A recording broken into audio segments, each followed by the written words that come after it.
Hello बच्चों, let's see the question. Here the question says define uniform circular motion.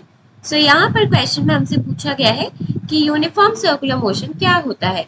So यहाँ पर हमारे पास key concept क्या use हो रहा है. Key concept है हमारे पास uniform circular motion. क्या है uniform circular motion. सो यूनिफॉर्म सर्कुलर मोशन क्या होता है. जब भी हमारे पास कोई ऑब्जेक्ट कोई पार्टिकल एक सर्कल के अलोंग मूव कर रहा होता है at a constant speed, then we say that the particle is in uniform circular motion. So what is uniform circular motion? Motion of a particle, motion of a particle moving at a constant speed on a circle.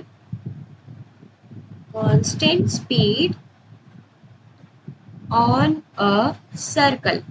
For example, ये है हमारे पास एक circle, इसका radius r है, right. This is a circle. यहाँ पर हमारे पास एक पार्टिकल है जिसका मास m है. वो एक कांस्टेंट स्पीड v के साथ मूव कर रहा है. किसके साथ मूव कर रहा है?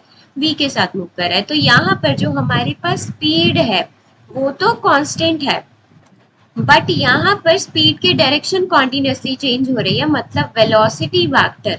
ये है हमारे पास velocity vector. So velocity vector direction की वजह से वेरिएबल है.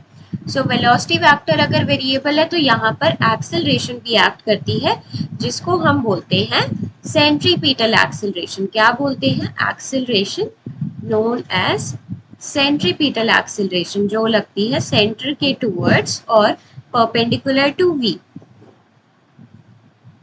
सो किसी भी पार्टिकल को यूनिफॉर्म सर्कुलर मोशन करने के लिए सेंट्रीपिटल फोर्स या फिर सेंट्रीपिटल एक्सेलरेशन मस्ट होता है, because velocity vector continuously change कर रहा होता है, तो उसके लिए तो हमारे पास एक एक्सेलरेशन आना ही चाहिए.